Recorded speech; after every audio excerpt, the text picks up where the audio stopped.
created, and you can kind of burrow between them.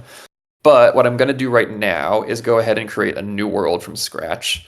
And this is going to take us to this screen where we can kind of initialize the world with a basic premise, maybe a description of what's going to be happening in this story or in this setting, and then a bunch of styles that I can choose between to kind of stylize all the images that I create in this world by default. If I want some inspiration, I can just go over here and click this die icon, and I see like, oh, Tower of Eyeballs, Seashell Caravan tries to placate the Eel Mother, Ghost Town populated by holograms, and just sort of keep on scrolling through these, trying to find some interesting high-level setting premises to maybe give me some inspiration. What I'm going to do here is keep on scrolling through a few of these until I find one that I kind of like. Maybe let's do like Time Traveling Jazz Band. I don't think I played with that one very much. And then down here, I'm going to kind of scroll through all these little style codes, which are basically randomly sampled from the space of styles that we have seen used, I think, to some extent in the community. And maybe click on a few of these to select them. I kind of like this like sort of wireframey art thing we got going on here, like very outliney. Let me see if I can see some more that are compatible. I like kind of the painterly style here. I'm not sure how these are going to play together, so I'm going to try to keep on sampling a few extras. This is probably a little too abstract to get good characters out. I kind of like the way this one looks next to this one, though. Maybe I'll try all three of these, and then I'll just delete this one if it doesn't look like it's working out. And I've got this checkbox down here for using my personalization as well. If I've done enough image rankings to have a personalization code, then I'll be able to use this as an additional sort of stylization parameter on this world and basically create images that are by default stylized according to all of these sref codes plus my personalization as well. So let's go ahead and create the setting. It's going to take a little bit of a moment because it's doing some setup for us. Okay, and now it takes us through to this new whiteboard we've created that's full of all this additional stuff. You can see here that we've got this world entity, which is just a sort of handle that links all these scraps together. And this is the world that we've just created as a high-level object, basically. You can see that when I hover over it, it's got that name, Time Traveling Jazz Band. It's actually got a linked description scrap, which is this more open-ended text that I can type in. So I can say something like, the band has 5 key members. I don't know who they are yet, but just kind of like open-endedly riffing into this little text scrap. And I can even make more of these if I want to say things like, I think there needs to be a saxophone player. And to make sure that the system is linking all this stuff up correctly, I'm going to use this link action in the action bar above this scrap to connect it to the world itself. And you can see that little handle appears in the bottom left to kind of indicate that this stuff is all linked together. We've also got these style references that I imported by default during that world initialization process, and these will be applied by default to all images that I create in this setting. And we've even got a few visualizations that have been automatically generated of the setting as a high-level concept based on the style references that I've selected. So we can start to see, okay, well, here's some of these little scenes that might exist in this time-traveling jazz band universe, and they're all, again, applying these style reference codes and this personalization profile that is sort of mine. I'm also going to create a portal from my inventory down in the bottom right-hand corner here back to the lobby world, which is where we just came from. And I sort of clicked on it in the bottom right and clicked on the sort of canvas over here to place it in a particular location. And now I can kind of travel back and forth. Here's the lobby, and then I'll find my portal to my jazz band world again and go back through it. And I can sort of navigate back and forth this way, which means that you can establish, again, these little links between scenes and almost create like a hypertexty network of different worlds. Now, in this jazz band universe, I'm going to start trying to imagine some characters and some things that might happen, maybe. We often need to start out with a protagonist or an antagonist, or like at least a couple of characters to give us some sense of motivations and what people might want to do. So let's go ahead and create a character. By default, these characters are kind of unpopulated or empty, and so you can see that they have an empty name slot where I can just type in whatever I want, and then this description slot, which is also kind of linked up. But what I'm going to do here is actually click on the entity handle itself and use this Tell Me More action to populate in an automatically generated name and basic personality description for this character. So we're going to find out a little bit about who this character is and what they might be trying to do in this world. I'm going to make sure that this request is going through on the back end. It looks like it is. I'm just kind of tabbing out to the console for a second. And it looks like I might have to refresh to get it to load in the text. No, it's just still working on it. And so I can go ahead and do another of these as well if we want. I can sort of make an event and say, like, tell me something that might happen in this setting. And hopefully one of these loads in. Yeah, okay. So as the time traveling jazz band performs, strange temporal anomalies start occurring around them. This is kind of stalling for time, really, because I want this character concept to load in. But I'll just go ahead and delete this one, create another character, and see if we can get one that actually populates this time. Okay, so here we go. It's going to actually give us Marcus Dizzy Gillespie, who's like a well-known jazz musician. I'm going to go ahead and delete that stuff, and maybe let's call him Marcus. But we've got a virtuoso saxophone player with a fiery temper and intense passion for jazz who clashes with the more grounded bandmates over his uncompromising artistic vision. So we've got this main guy. Let's see if we can paint our guy. I've clicked on the text description here, and I've used the paint action in this action bar to put myself in image construction mode. So now what I can do is drag and drop on the canvas to basically create a little zone for this portrait to go into. And you can see here that this is created what we call an image construction site. On top, we've got these little sort of by default ingredients that are included in this image. This is the world linked style references. So this one, and this one. My personalization profile is also kind of included here because it's linked to that world entity. And we've got this character that we're visualizing included as an ingredient as well, which means that these images that come out will be by default linked to that character and sort of treated as portraits of that character by the system. I'm just going to go ahead and paint this. I've got sort of a text prompt that I can edit here if I want. This is initially copied over from the text scrap that I'm painting, but I could change this to something else if I wanted to be more detailed. I could say something like, for instance, I'm actually just going to leave this as is, but you can like sort of imagine editing this to say something else as well. So let's cut that out, hit paint. This is going to give us a set of 4 images that are loading in. It looks like this character is kind of stalled out, so I'm just going to delete them. And I'm going to start arranging these to see what kinds of images we might get for our character Marcus. At some point, what I'm expecting to see, yeah, okay, here we go. We've got these progress images loading in, and we're starting to see sort of like different vague stylized portraits of what our guy might look like. These are all quite abstract. And we've got a few different concepts for what this character might actually appear to be. I kind of like this one a little bit, and this one, though I'm not sure about these two because they're kind of generic. I'm going to unlink these from the Marcus character to basically indicate that I might keep these images around in the world to inspire stuff that we do in the future of this story, but I'm not going to use them for this character right away, and I'll just sort of stash them over here in the corner.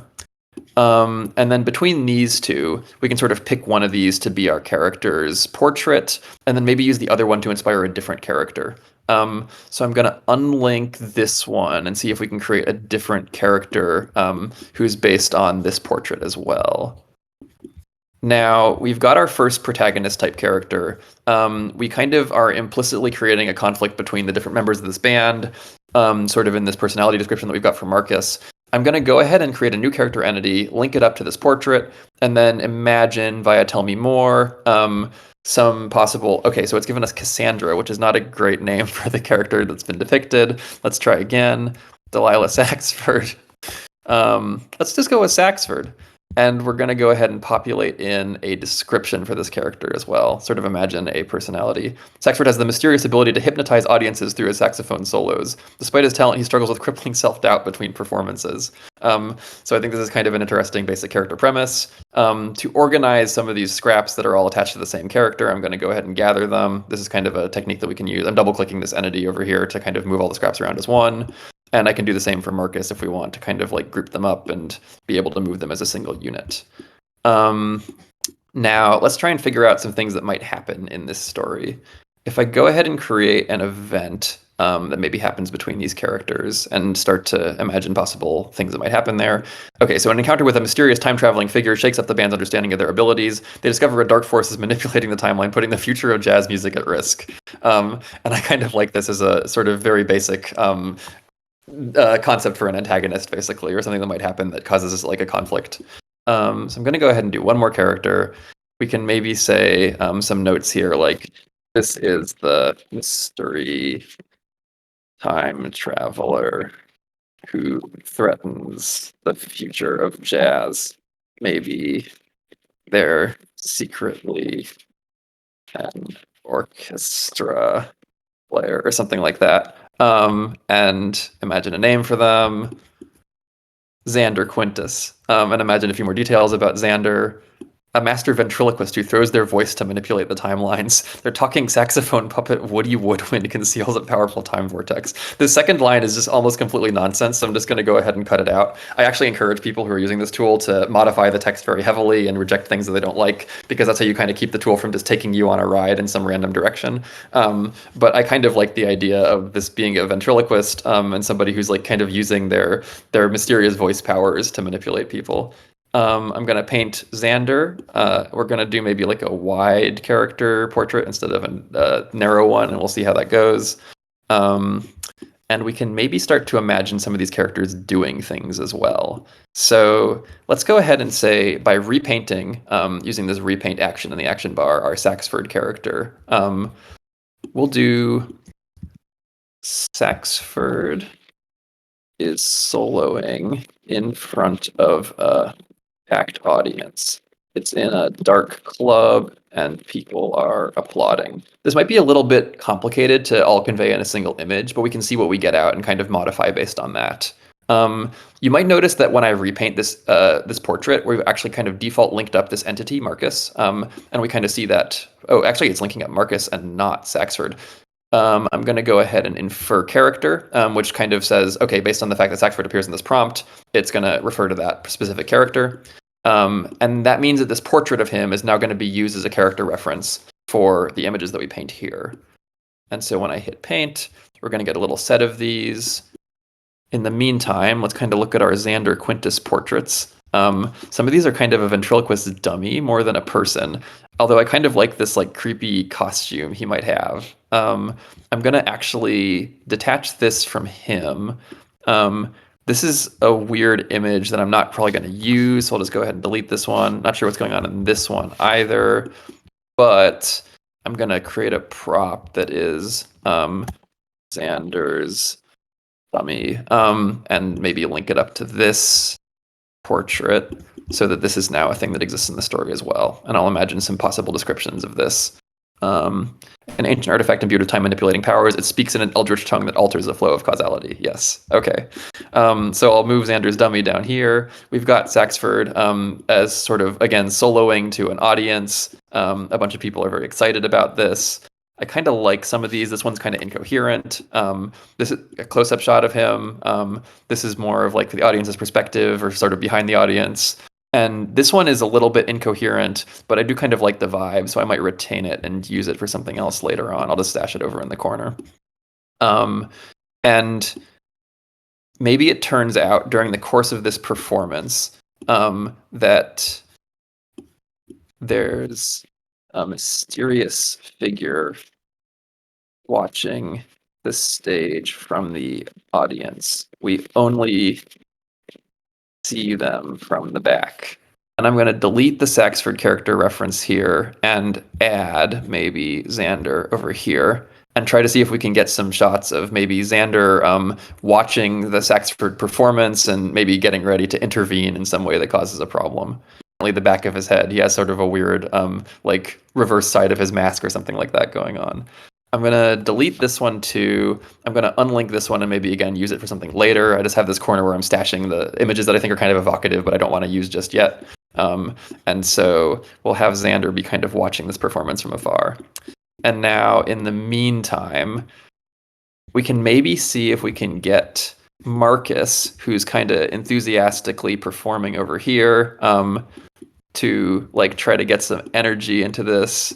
And he's sort of on stage yelling out, and so on and so forth. You can kind of imagine how this sort of storytelling sequence is going to proceed as we jump between different character perspectives and start involving these different things that we've thought might happen in this story into a more coherent overall flow. Now, one of the nice things about this being an infinite canvas is that you can kind of branch out in a lot of different directions and explore different aspects of the story at the same time. So maybe while we've got this Marcus Saxford Xander scene going on down in this corner, we might also start to think about, in the broader future of this story, what are some things that might sort of crop up later on that aren't involved just yet. So we can maybe start to imagine things like places the characters might go. I kind of want there to be, yeah, we've got like this dimly lit speakeasy with vintage decor. This is very generic, but we can sort of treat that as maybe the setting that they're already implicitly in. Give me one that's different, please. Okay, an underground subway station repurposed as a clandestine jazz club hidden from the authorities. I'm going to actually change this to say an underground subway station repurposed as a secret operating base for the, let's say for Xander's minions. And we'll try to imagine one more detail about this entity and to see if we can get any other like sort of interesting things. Okay, so beneath the bustling city streets, a disused subway platform has been transformed into a clandestine jazz club where Xander leads the band through interdimensional rifts. I don't think this is true. We're just going to go ahead and say velvet curtains conceal hidden entrances while the stage glows under cerulean lights that dance across exposed brick archways. I kind of like this as sort of like an evil jazz club they might go to later on, and also sort of doubling as the headquarters of that main ventriloquist villain. So let's go ahead and paint this one as well. This is going to kind of link up to this underground subway station entity, and we'll see how good these images look. One of the nice things about these places is you can kind of use them to do establishing shots of these little scenes that characters might be in. And then you can start to combine those images with the character references themselves to create images of the characters in certain scenes. So if we get this underground subway station, I think a few of these are better than others. This one's kind of bare bones. This one looks a little too ritzy, I think. But these two both do give me the impression of like this space definitely was an underground subway station. It has been repurposed. And there's some like jazz trappings, but nothing especially like sort of rich or well provisioned. So let's go ahead and see if we can just get, maybe we're going to have Marcus stumble upon this underground lair. I'm going to delete some of these Marcus portraits that I don't really want. I kind of like that one. Don't care for this one. We've got, his hair is very different in this one, so I'm going to unlink this one and just sort of hang on to it maybe. But then we've got this one as well. So I think these two will both be linked up as character references for Marcus, and we can go ahead and try to paint him in the context of this scene. To do that, I'm actually just going to go directly over to the tools over here and create an image like this. And I'm going to say Marcus stumbles into the dimly lit subway station club. What's going on here? And then we can kind of add as an image one of these, and that starts to use it as an image reference, basically. And we're going to also add, by inferring character again, Marcus himself is going to be sort of linked up as an ingredient for this image, and we'll go ahead and paint to see if we can get a few different shots of Marcus doing stuff in this jazz club. And again, we're starting to develop a much richer idea now of like who the main characters are, what the possible conflicts between them are, who the main villain might be, and then some things that might happen as these characters navigate this strange world.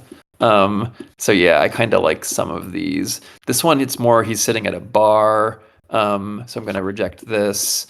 This one, I do kind of like that he's like wandering into this strange space and is kind of perplexed or confused. This one, he looks a little bit more trepidatious, and I think his hair is more consistent in this one.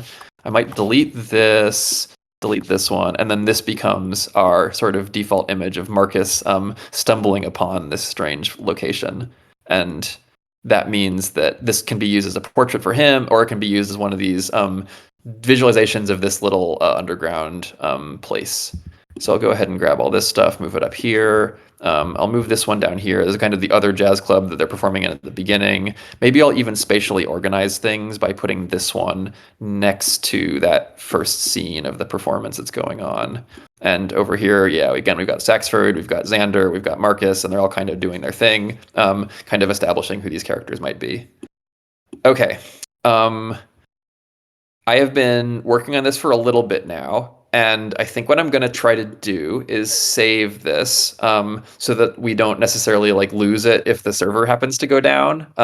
There's no guarantee during the research preview version of this release that everything is going to be consistently saved 100% all the time. So we've given you this kind of escape hatch for in worlds that you can edit. You can use the save button in the toolbox to basically grab a little JSON file of it and stash it away, which you can then load into worlds that you own via this load button as well.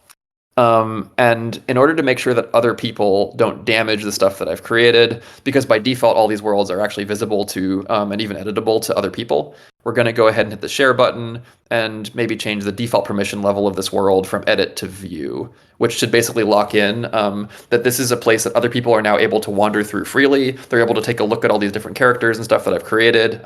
They might start to follow little image sequences like this. I could create notes to guide them through it if I wanted, to kind of introduce like, okay, maybe Saxford is soloing. He's doing a great job. And then over here, we can put someone watches from the audience. What's up with that costume?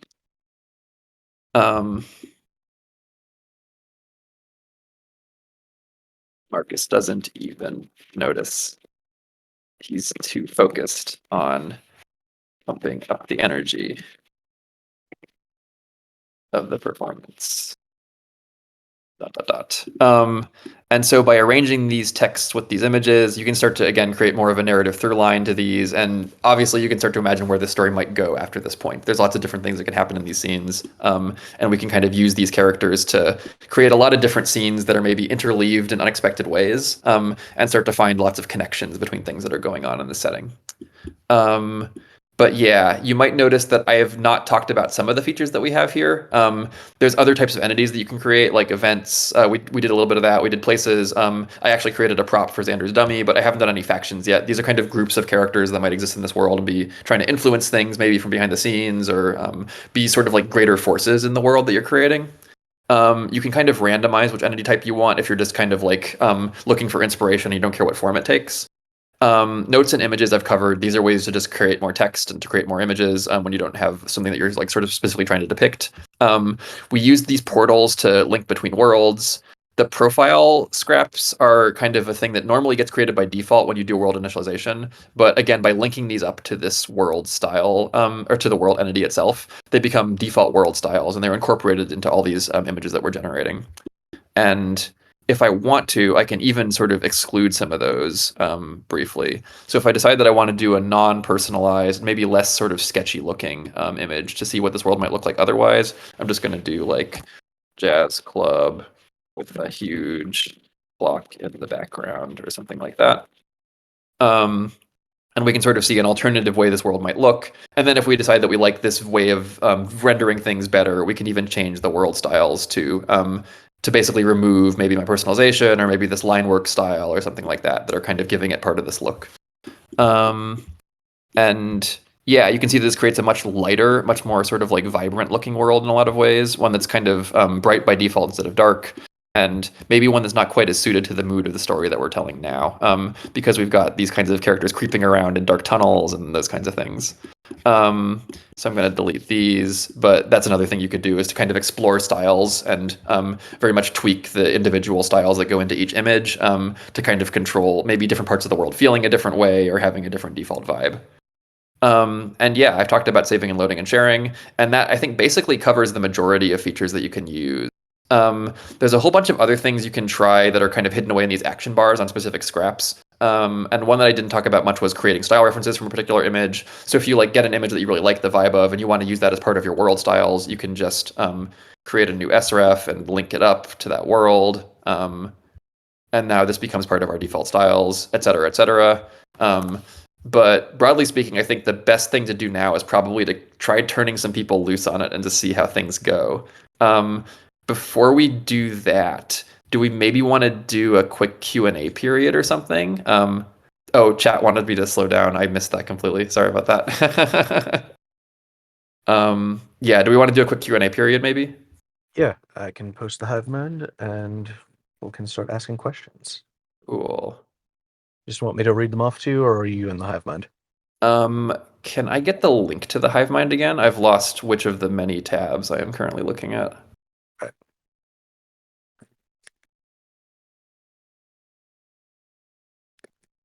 There you go. Thank you. Okay. And I think I'm probably screen sharing this. I'll go ahead and drop this out to a separate tab, maybe, and then log into it.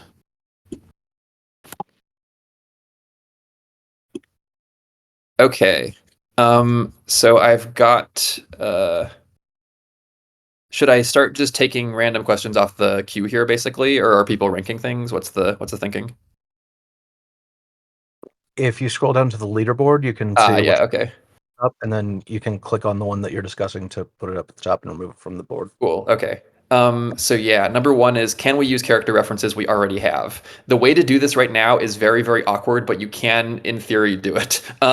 We're going to be doing a bunch of improvements around specifically bringing in images from your Midjourney gallery quite soon. The way that you do it right now is you go to your gallery, you copy the image URL, and you paste it into a note scrap, which then turns into a weird tiny version of the image that you've pasted the URL for. This is kind of ridiculous. So we're going to be improving it quite a bit. But if I wanted to, for instance, copy the image address from Marcus here, create a new note scrap, and paste it in, I think what it'll do, yeah, it makes a tiny little Marcus, which is now usable in theory as a character portrait or in any other way that you want. And the same applies for any image from your gallery. So that would be how you'd bring in your external character references.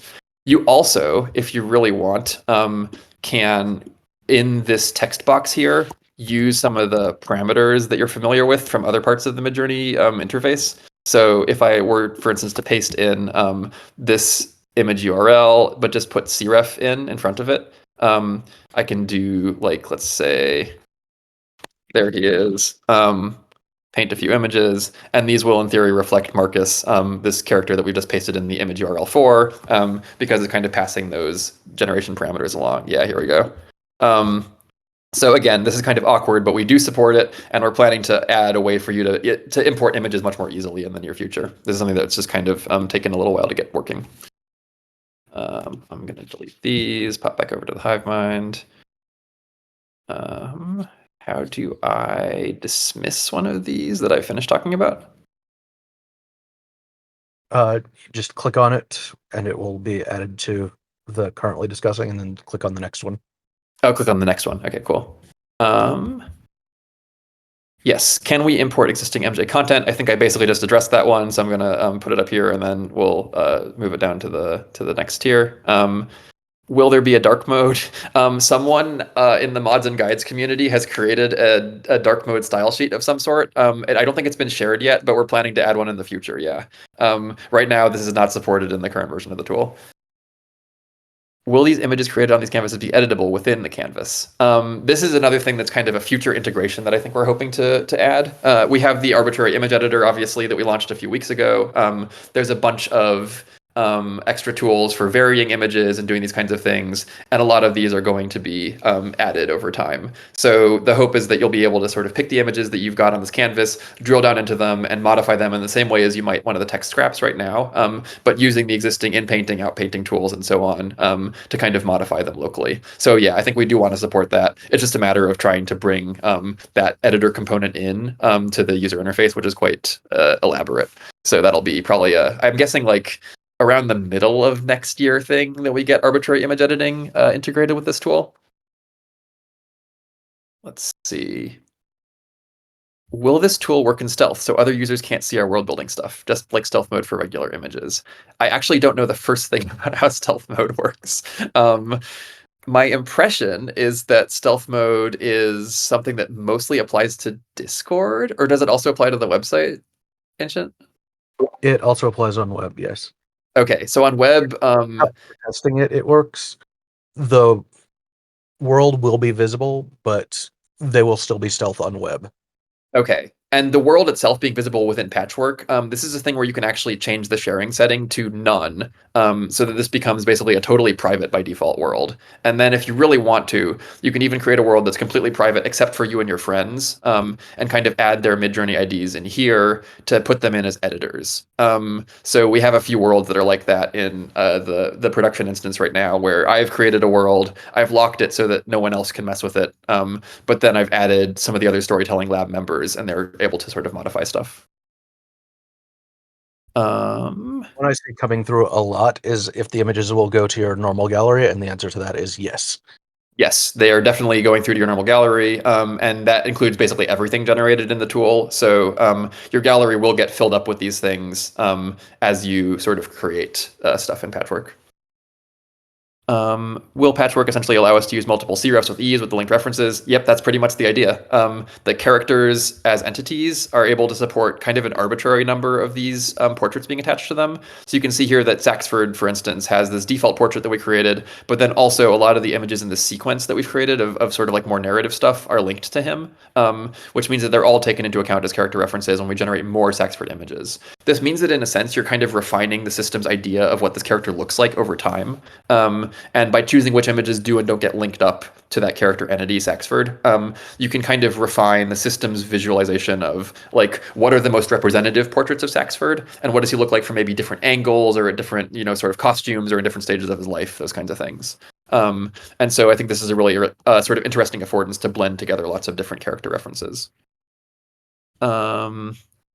At the end of a session, can you render the whole thing out as a storyline that plays out like a comic book or ideally a video with narration? This is stuff that's probably coming in the future, but we're not sure about the details quite yet. The first big thing that we're going to be working on in early 2025 is a sort of set of tools for linking together images in a sequence with text, where you kind of have right now an implicit sequence of like, okay, this thing happens first, then this thing happens second, then this thing happens third, then this thing happens fourth. And we've even created like text sort of scraps next to these images to give the reader in this infinite canvas interface a sense of the progression. But this is not like sort of known to the system that these are meant to be a single sequence quite yet.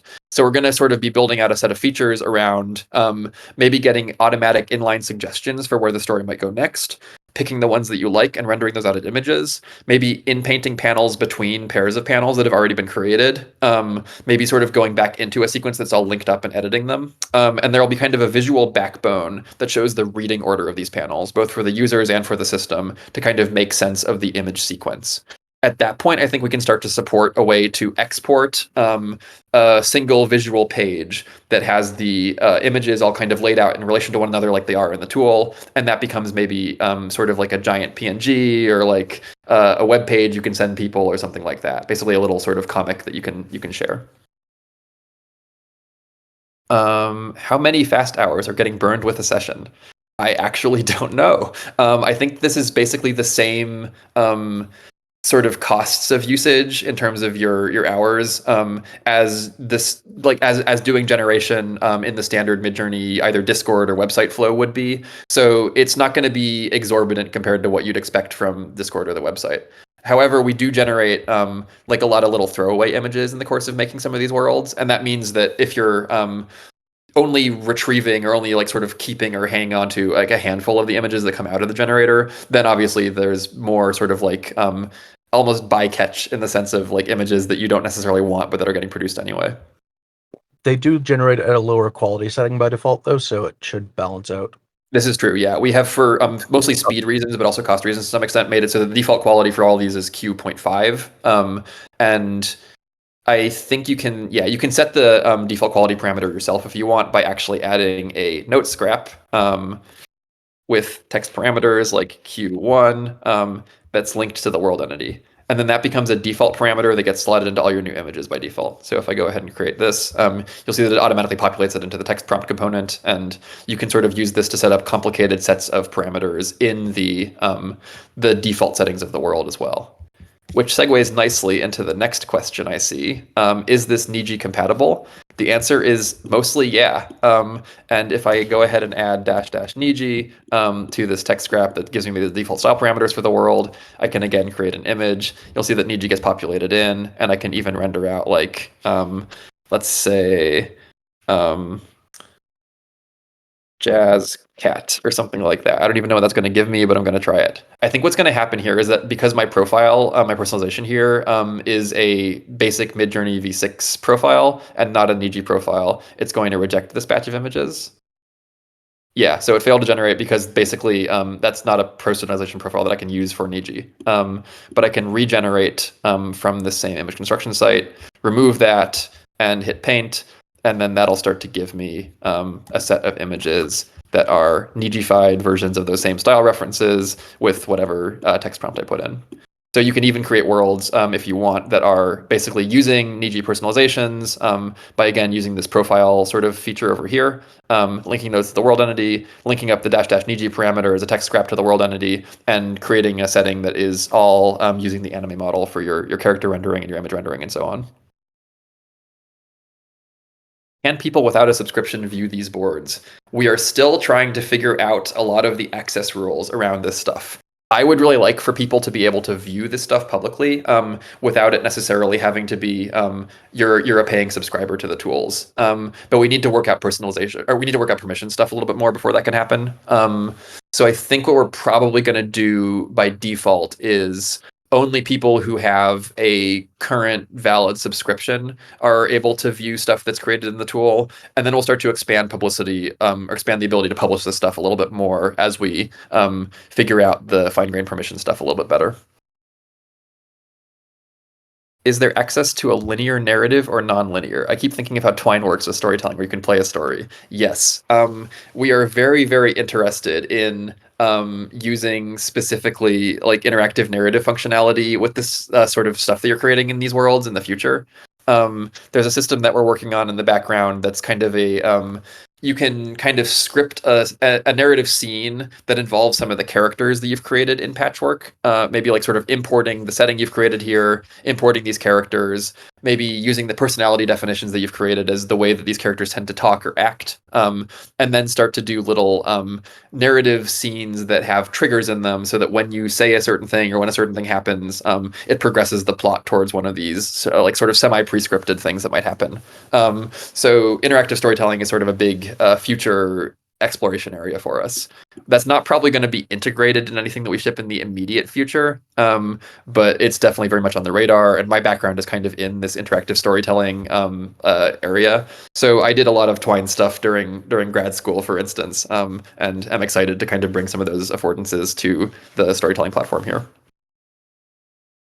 Can we use specific sref codes we know we like instead of picking from the choices at the beginning? You can. The easiest way to do this right now is just via, again, these linked text scraps. So we can just do sref and then like, I don't know what 4508 is, but we can go ahead and put it in. And I'll delete this other stuff. And then we go ahead and create an image. It should be importing that for us. Yeah, so we got sref 4508. And I'm just going to put in like, let's maybe do test or something like that and see what we get out. In theory, this will basically stylize it with all the parameters that are linked up as these physicalized scraps, plus whatever sref I've just sort of put in the number for. So yeah, we're getting something that's much more like orange and blue, kind of a weird silhouette-y vibe going on. I kind of like this. I don't know what this code is, but I like it. Can you change the style of all created assets at once? A horizontal update. Right now, there's no way to do that.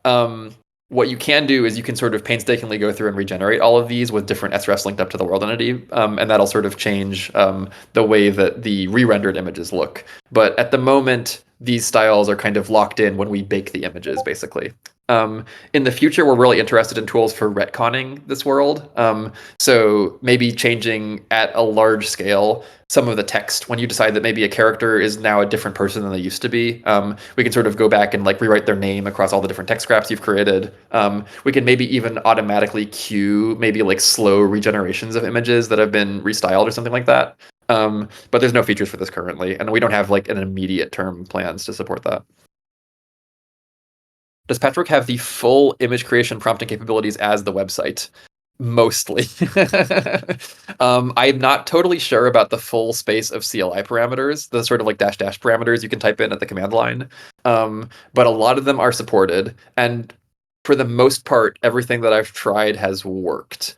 You can do really weird stuff with this sometimes. If you actually create an image that has like a really long aspect ratio, for instance, and change the dash dash AR to be like, let's do 1:5 to make it super narrow. And again, put like test in at the beginning. It's going to sort of start to create these images that are all very long looking. But when it gets to the point of the image generator starting to paint these, it's going to paint them as these really tall images, and we're going to see just strange things happen as they snap to their true size specified by the aspect ratio. So yeah, here we go. They're all becoming sort of like the opposite sort of direction. And so, yeah, there's some weird interactions between the CLI parameters and the way that this tool is sort of specifying those parameters by default on the back end. You can play with combinations yourself. I haven't seen anything break horrendously, but I can't guarantee that everything's fully supported for this reason. All the same, we try our best to support the various command line arguments that you're familiar with, and that means that image creation is pretty much passing through the same workflow as it would otherwise. Can we organize subworlds for organization/sanity? The easiest way to do this right now is to basically go ahead and create a portal. I'm going to go ahead and put this maybe near the center of this world and go ahead and create a new world.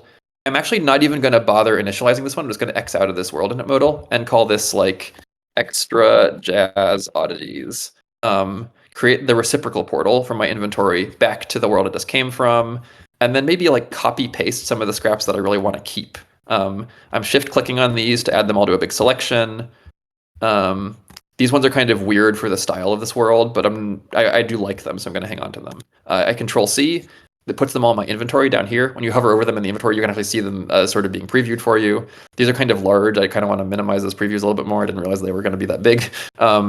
And then when I pop back over here to my extra jazz oddities world, I can kind of paste these in, either by manually creating them from the inventory or by just pasting them all with Control V as this big stack. So here we can see that I've got like cat, cat, cat, and then some of these orange and blue things. And all of this is a way to kind of stash these extra scraps that are not part of your like real version of the world, but that are maybe coming from it or linked to it in some way. And then again, if you want to make this be like a private closet that no one else can see, I can change my sharing settings so that no one else can view my extra jazz oddities and come back to the primary world that's maybe more visible to others.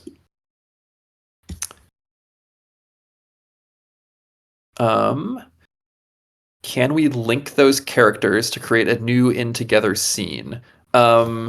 My guess as to what this is asking is, can we easily paint multiple different characters into a single image? And the answer to that is not yet, but we're waiting on a core generator feature in V7 that should hopefully enable a lot better consistency of multiple different characters in the same picture. I don't know quite when that's going to arrive, but we're aiming to support that almost as soon as it appears in the main Midjourney generator stack. So you can look forward to that as kind of a future Patchwork feature whenever we're able to support it. Can we create boxes for sections of the canvas, something to clean it up visually? Right now, there's no arbitrary box drawing, no arbitrary line drawing.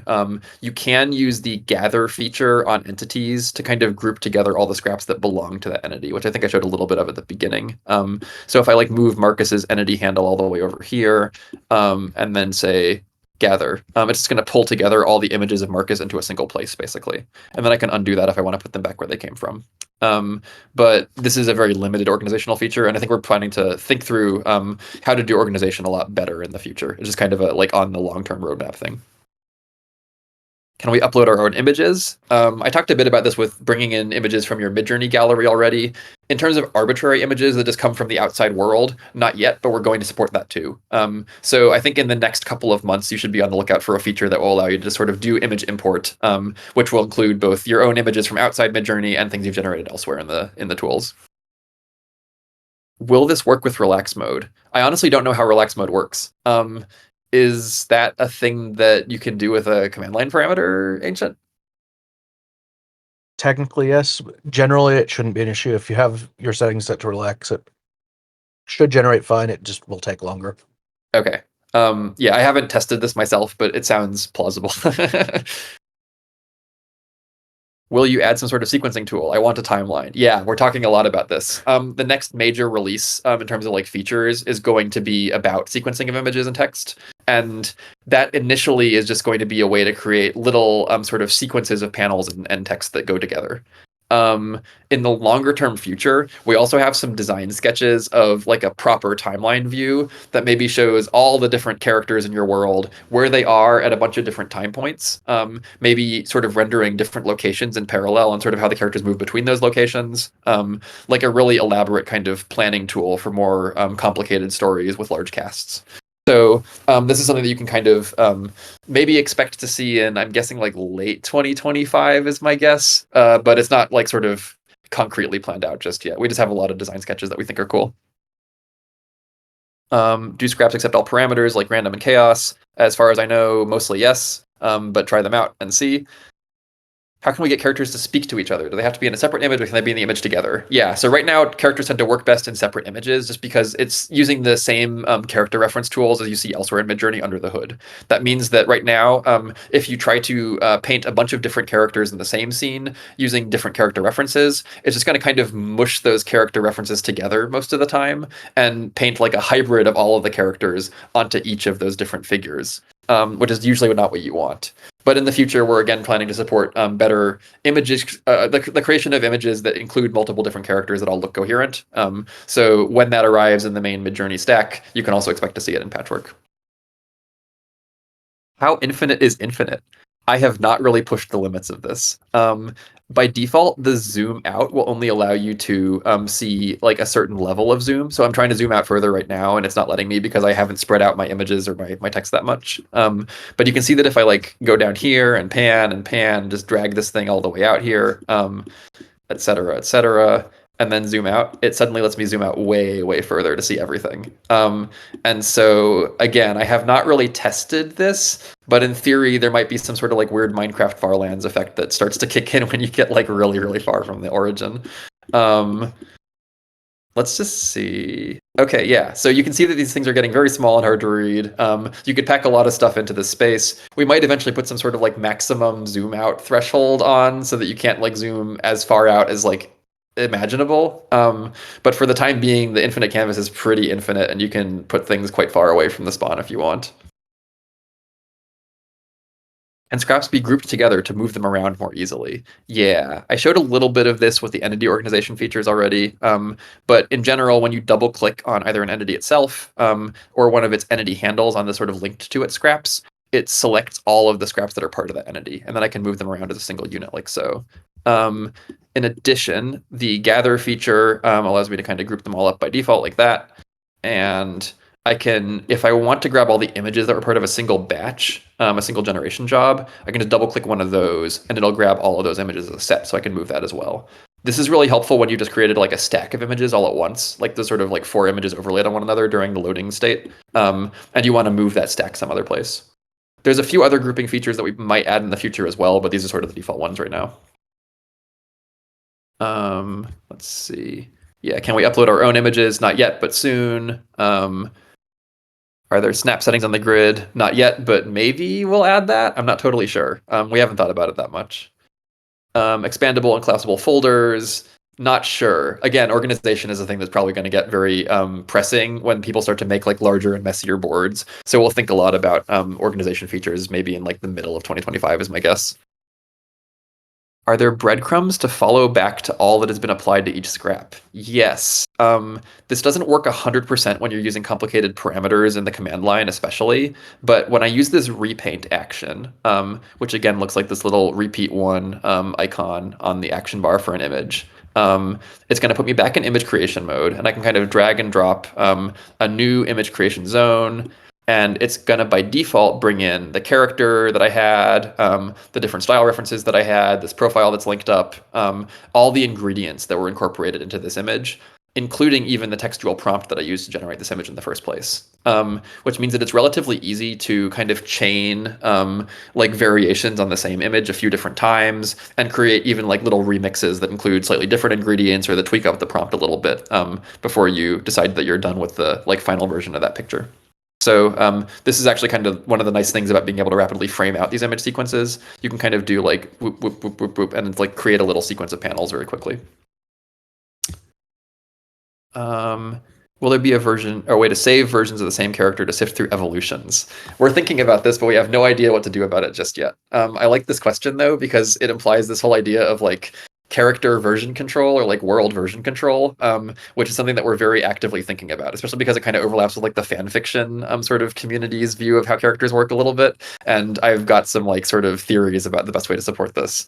We'll probably talk more about this, like, I don't know, again, when organization features start to become more of a thing is my guess. Can we arrange them into a panel page like in comics with speech bubble overlays? This is probably coming, but again, this is kind of like the next step that we're doing in early 2025 is going to be all about image sequencing and creating little comic sequences. So I think you'll see more about this in the near future. Can we do individual image weighting? Not yet. You can use the image weight parameters and the style weight and other weight parameters to tweak the relative weighting of different parts of the prompt. But there's no way to say this image in particular is going to contribute at like 0.5 and this one's going to contribute at like 1 or something like that right now. We'll probably add some features for this in that ingredients view in each image construction site in the future. And this is a thing that, again, we just need to do a little bit of UI design around. Will there be an option for non-Midjourney users to view? I think we want to support that. It's not currently supported, but we're hoping to make it a thing where you can just kind of publish your worlds and let other people pan around them. What was your biggest challenge during developing this, and what came out surprisingly good / better than your thought? For a long time, we didn't have the little click and drag to draw out an image construction site interaction, like the thing where you draw the little pink zones like this. And that meant that images were actually kind of like annoying to create, basically. We had this sort of frustration around, okay, well, it used to be that you'd have to click on one of these little text scraps, hit this paint action, and then it would kind of just paint the text that's in this scrap as a set of images that kind of like fan out around the text itself. And this means that your image locations, like your image placements, are really hard to control and just get kind of like dropped all over the place, and the board gets very messy very quickly. We only hit on this like click and drag to create the image construction site interaction with these intermediate ingredients and stuff relatively recently. I think it was in the last month or so. And I decided to sprint on finishing that before we did the public release of it, even though it wasn't in the initial roadmap, because I just thought it was that much better to use. And so I'm really happy that we figured that out. I'm really happy that it works. And this is one of those interactions that I think makes the whole thing just feel like really compelling in a way that it did not necessarily for a long time in its development. Will you be able to load your assets in the case that a troll deletes everything? Yeah. This is what the save and load functionality is for. Saving kind of gives you a JSON file that groups all the scraps you've created together, saves their locations, saves the images that are in them, the text that's in them, all that kind of thing. And then the load button is a way to upload one of those JSON files that you saved out to basically paint over this world with everything that you've sort of got in that save file. So if I wanted to, for instance, demonstrate this, I could probably do save and then load. Like right here, but I'm not going to mess with it right now because I think it would take a little while to see what gets shared out of the file system and what doesn't. Where is the hive mind? Here we go. How does this storytelling tool connect with Midjourney creation on web, or is it a separate tool? So this exists as a separate app right now. It's going to be available at its own distinct URL that's not the main Midjourney website URL, but the images that you create within it are going to go to your gallery and be visible and browsable and stuff on the public Midjourney website. So if you go over to the main website, you're going to be able to do things like tweak, for instance, which of these images that you've created that you might want to upsize or upscale, and do the standard organization stuff to make that happen.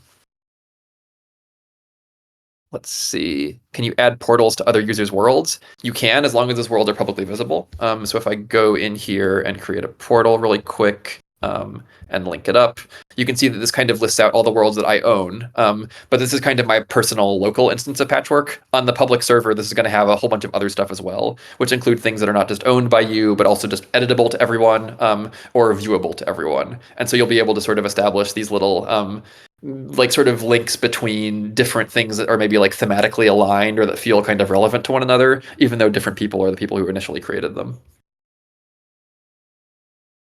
What language model did you use for this? There's actually 3 different language models that are hit by different interactions that you do. I don't know quite which interactions hit which ones right now because there's a lot of like weird exception cases that we use. But in general, we have one that handles the processing of images, one that handles the generation of story text for the most part, with some exceptions, and one that's kind of more experimental that is going to be doing a lot more interesting or diverse aesthetic story text generation in the near future. So I'm not going to reveal too much about this at the moment, but just be aware that there's like at least 3 different language models that are powering different parts of this tool.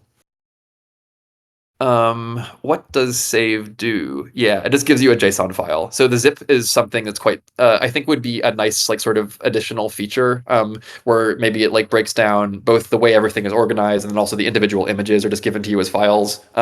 We don't support that just yet, but the JSON file will have links to all the images that you've created, so you'll be able to kind of retrieve those as well, and you'll be able to sort of use those the image URLs to find them on the Midjourney website too. If we make a world with Patchwork, can we trust that it won't be somehow erased or links broken with future changes or additions? Unfortunately, this is a research preview, and so I can't guarantee that everything is going to be kept around in perfect form forever. I would encourage people to use the save features to save out JSON files of the worlds that they really like, and that way they'll have a local backup in the case that the server hiccups or like something gets lost. I will say that we intend to allow you to be able to re-import those save files into future versions of the tool, to whatever extent it's still a compatible format, basically. And that means that we're going to try to give you a route to preserving the stuff that you create in this initial version of it for the foreseeable future. But I can't make any hard guarantees about that yet. Multiple images as cref. This is a thing that is supported by linking multiple different portraits of the same character entity. So this is a thing that you can do already and is kind of nice. Can we import images of environments to use as reference images? Not yet, but we're going to add image import in the near future, probably in the next couple of months. Will this be compatible with the future world VR stuff? Like walk into whichever worlds and these stories are happening if you stumble or engage with them. Yeah, that's kind of the long-term destination. I think that's many years out at this point, but the idea is that Patchwork is kind of a almost like a first exploration of this mode of building out worlds as a form of creation, basically. And this means that the images that we create in these tools might eventually become windows into little interactive or 3D scenes. Those scenes might start to get linked up. You might start to have little characters inside those things that you can interact with. All of these sort of like new generator features and new model features, I think, are going to start to chain together a little bit to make these worlds gradually slightly deeper and slightly richer over time. And ultimately, that might end up looking like you're going into VR and you're walking around them and talking to characters that you've created. I think this is going to be like, again, a long-term in the future kind of thing. But there's a very clear like path of escalation in terms of the worlds that you create getting more detailed and more fleshed out, basically. Can these nodes have a snap feature? Because it can get messy. Yeah. So again, organization features is something that we're going to start to look at more seriously once we have a lot of people creating stuff in these tools and starting to see like what organization things make the most sense to add first. But we're planning to do some pass about that in probably like mid 2025. Can we get folders or something? Yeah, more organization feature stuff. Basically what I just said. Let's see. I have a lot of these on the leaderboard. Wow, people keep asking questions. I'm gonna take a drink for a second. Just get some water. And in general, there's going to be kind of like a little bit of an MMO vibe to some of the public spaces, I think. You'll see like kind of like a Minecraft creative server like sort of atmosphere in some places. And I don't know quite what that's going to look like socially, but it's going to be really interesting, I think. Sort of like a collaborative creation space that lots of people can jump into together. I've also seen some friends of mine start using this to create basically like little private worlds to them and like, 5 other people. But those are all like participants in a D&D campaign together or some sort of like tabletop role-playing game. And so they're using it to create like characters and, events that might happen in that world and those kinds of things to kind of collaboratively create a setting for their Dungeons and Dragons game. This is the kind of thing that we're also really excited about. So like sort of small group co-creativity.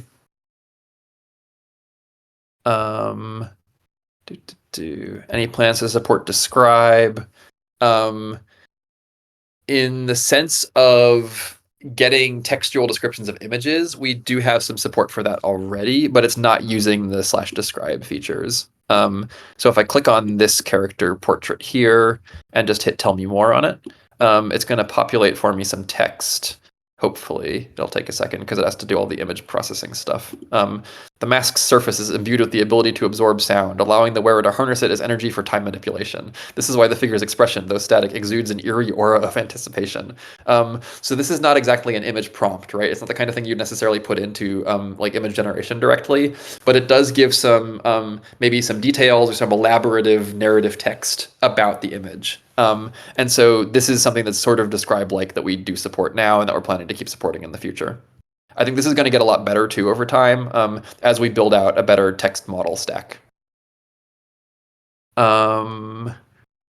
Let's see. Can you keep regular keyboard shortcuts like Adobe Suite Tools or Figma, like spaceboard for moving around the artboard, command plus or minus to zoom in and out?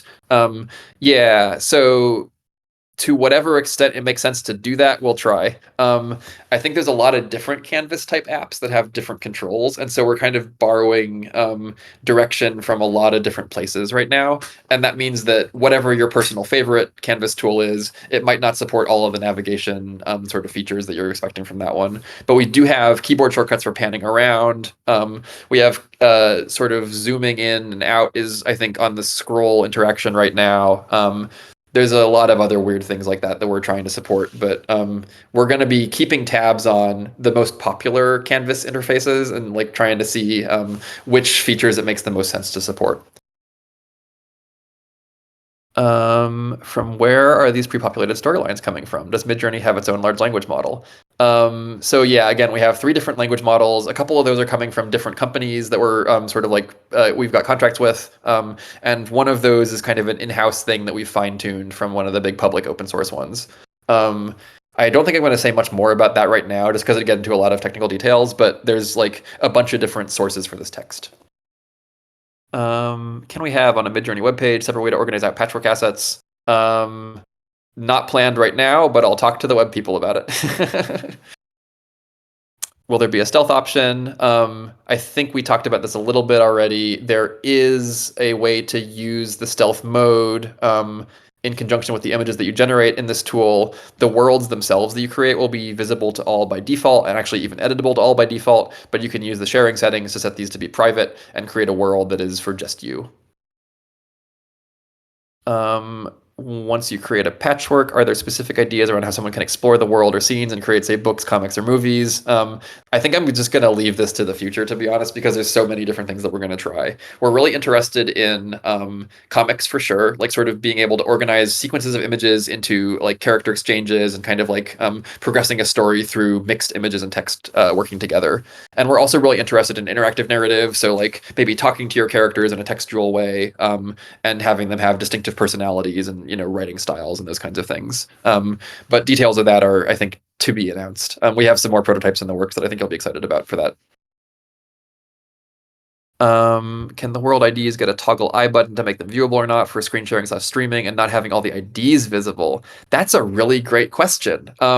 We don't have any specific support for streaming use cases right now, but I'm going to make a note of that one because that's something that a few people have brought up to me that they might want to do like a Twitch stream or something of the worlds that they're creating and like have it be private to just like the streamers and their friends who are like doing the broadcast as opposed to the full Twitch audience being able to also like jump in and like crash the party. What you can do is you can create these worlds as private worlds, obviously, and just set them to like no one can view in Patchwork except for me. And then you can kind of control what you're sharing on the screen by like sort of, mousing around and like changing the viewport and stuff like that. But I think it would be nice to be able to support of a mode of sharing these worlds that is like people can't see all of the like background IDs, like who's all participating in it necessarily, but they can see the stuff that's been created. So that might be interesting. Do you need to log in and link Discord account via Google? Yeah, you can only log in with Google right now, unfortunately. This is a temporary annoyance. We're going to be switching over to a unified login flow that should hopefully also support Discord login in the next couple of months, I would say. Yeah, sort of a weird. But for the time being, like, this is Google only login, and you need to go through the linking flow. I think people have instructions on how to help with that they can provide. What does the profile button do? This is how you create a personalization profile scrap, and these can be based on your own personalization code, or you can edit them and replace with someone else's. So here's a friend of mine. I'll go ahead and save it. It becomes that of an unknown user right now. We'll probably make that link up to their username in the future. But this is now someone else's personalization instead of mine. And when I create an image, I can so I've got this selected, so it already adds it as an ingredient. And then I can just say like test with my friend's personalization or something like that. And hit paint. And this will blend together all the default world styles plus the style of this particular code. Now you can link this up to the world entity if you want to make it a default world style. And so this is now kind of going to be populated into default by all of the, with all the images that you create in this world. And you can see that it has a little bit different vibe than some of the images we've created before. A little bit more painterly, a little bit more sort of focused on like human subjects and the face and that kind of thing. So by merging these codes together, you can kind of get different looks. For written stories coming later, will be more Word doc outline based or node based for bigger world expansion. So I think we're not super interested in long form text generation right now, which means that it's going to be much more this like sort of tight interactive loop where we're generating small amounts of text at a time, at least for the immediate future. We also have this really cool set of prototypes that a couple of our research interns did over the summer for revising text that you've already written somewhere else. And that might be text that you've generated in a language model kind of chat interaction. It might be text that you've written on your own that you want to kind of like punch up or make more sort of aesthetic or vibey.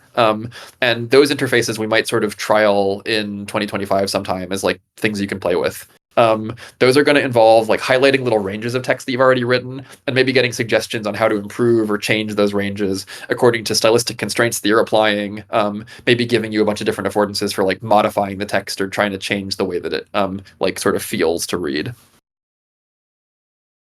Are there plans to add alignment buttons for people who don't like the mind map style layout? Yeah, organization stuff is vaguely planned but not concretely planned, so probably like mid 2025. Can I fork someone's world, like save their JSON and load it as my own? Any world that you can edit, you can save. Right now, we don't allow you, as kind of like a weird UI consequence of hiding the toolbox, to save worlds that you can't edit. But we'll probably add a limited version of the toolbox that's visible even in worlds where you can only view. And that will let you sort of grab like a copy of stuff that's in someone else's world and make stuff with it. You should also be able to, even in worlds that you're not allowed to edit, just copy paste individual scraps. Like you can select them and do Control-C. That'll add them to the inventory. And then you can sort of take those scraps through a portal to some other place and stash them there and maybe like mess with them there. So you can, if you really like a world that someone else has made, maybe grab some of the scraps from it, create your own little pocket dimension, and start, doing stuff with those scraps in there. Where is HiveMind? Here we go. Besides this current Discord intro, have you set up a clear video tutorial? Yeah, there's a recording of me doing a very similar world building interaction that I created before this call that I think will be uploaded on the website at some point, the Midjourney updates page. So you should be able to sort of like walk back through, follow along with me doing one of these world building sessions and kind of see all the different tools all fit together. We're also going to have some written instructions for how to use the different features. I'm not sure whether we'll have that up immediately or whether it'll take a little bit after we sort of do the initial announcement. But I think that will give you further like instructions on how to use the different stuff that's available. Can we upscale these images on Canvas? There's no in Patchwork upscaling features yet, but you can go to your gallery and upscale them there if you want. We'll probably add upscale support in the near future. When chose a preset of inputted aspect ratio for these images gen boxes. I think this is asking about, can I sort of require images to have a certain aspect ratio by default, or maybe use the aspect ratio command line parameters or something like that. In that case, what you can do is sort of do AR colon 3:5 or something like that. This is in a text scrap that's linked to the world entity, so it's again applied by default to all the new images you try to create. And so if I create like, let's do a really, really, really like long and thin image just to illustrate this being kind of ridiculous. I'll do test AR 3:5, hit paint. By default, or sort of initially, it gives you these really long, thin sort of boxes that are the same shape and size that I drew. But at some point, it will probably swap this out as these images come in for a more accurate, like correctly sized 3:5 aspect ratio box. Yeah, so here we go. And as these images come in, you can consider the sort of like snapping to the size that you tried to set as the default. Can we program stuff into it? Conditionals, loops, etc. Not at all right now. We'll probably do some cool interactive storytelling stuff that starts to get into the more behavior programming direction eventually, but there's no concrete plans for it at the moment. What is profile? This is a way to create the personalization profiles that I think I've showed. How to keep this safe. We've got a little bit of automatic moderation stuff already imposed. There's probably going to be more as we start to see how people use and misuse the tools broadly. For the time being, we really like for everyone to be like a good citizen. And you can protect your own individual worlds that you've created by using this restrictions on default permissions. So you can set things to be only viewable by other people, or like not even viewable by other people. You can make it so it's like locked to just you. And hopefully that'll prevent the worst of the like griefing. We'll also be kind of like sweeping through to clean up any trash that people are creating, basically, the stuff that's just obviously not intended to like create a nice community atmosphere. Um, but yeah, we're probably gonna have more aggressive auto moderation, and we'll see like what kinds of things people do. Um, what happens if two users click on a scrap and try to edit at the same time? I think it's just going to conflict. I think you're just going to see whoever acts last winning, basically. How many users can one world support? Haven't really tested the upper bounds of that. In theory, we've seen dozens to, I think, maybe even like 100 people in the same space at the same time, but that's a very, very brief spike. We haven't seen like serious usage at that scale yet. Um, I do think you should be able to have like a single world that has maybe like 12 or 15 or 20 people in it, all like, moving around and creating stuff together. It might be a little bit chaotic and confusing, especially if you don't have some sort of side channel to communicate with them. And we're planning to add some chat features so that it's easier to coordinate on that sort of thing a little bit. But I do think that you should be able to create worlds that have like certainly the size of like a little group that you've got over at your house for a house party or like a D&D game or something like that. And probably a little bit bigger than that as well. Uh, This is the same We question need to wrap again. up soon. They're Yeah, just gonna keep repeating at some point, so you gotta. totally. Yeah, yeah. And I have to go at 2 anyway. So yeah. Any really pressing things I should address while I'm here? Any questions? Simple questions. Any voice questions in the X channel?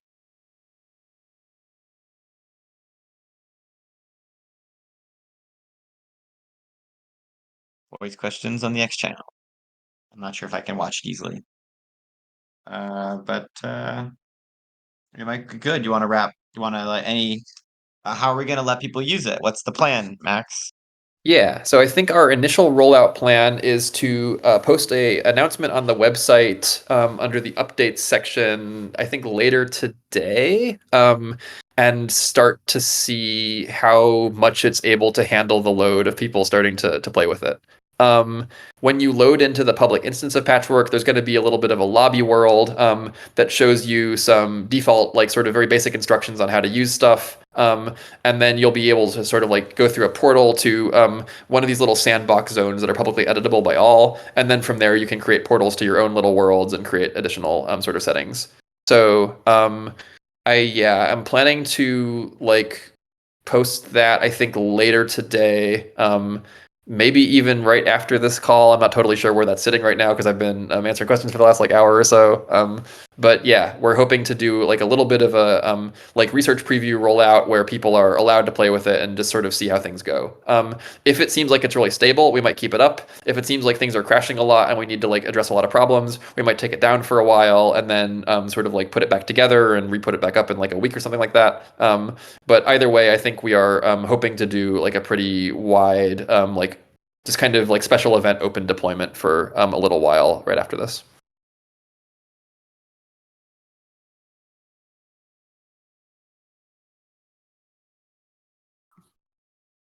So I think presently this session has been recorded, so it'll probably be up on X for a little bit if anybody wants to rewatch it. We'll also upload another 20-minute video that Max made, and there's some documentation and some links. So watch for that. Um, I feel bad we didn't get to see like a multiplayer session, but you can have multiple people on the same time in here, and it's pretty cool. Um, Anything you want to say about that, or I don't know if that's been clear enough for everyone.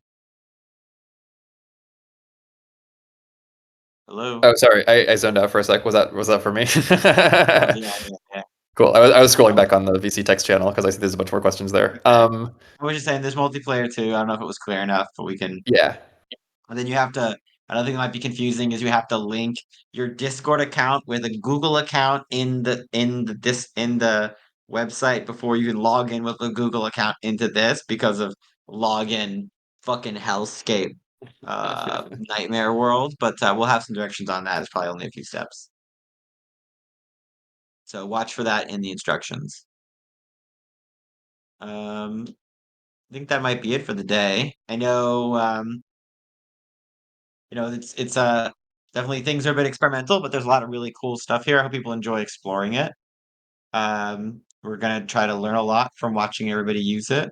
If people have thoughts, definitely drop things into the ideas and feedback channel. Watch for the announcements. We could post it now. I don't know how much we have everything to post right now. But I think we're probably I won't do it live on the stream just because I have like so many windows open. I'm gonna start closing down some of the streams. But watch for the follow-up announcements, everybody, and hope everybody has fun. I don't know what else to say. Thanks for coming. We do these every week at 12 p.m. Pacific Standard Time. Basically we get together, we talk about what we're working on, we take questions, we show off new things, and yeah, everyone's having fun, and we'll do it next week. And I will see everybody soon. So have fun. I hope you enjoy the other mood board and personalization stuff we hopefully release tomorrow. And check out Patchwork. So thank you, Max. Thank you, Ancient. And I'm just going to start closing things down now. Thanks, everybody, and stream.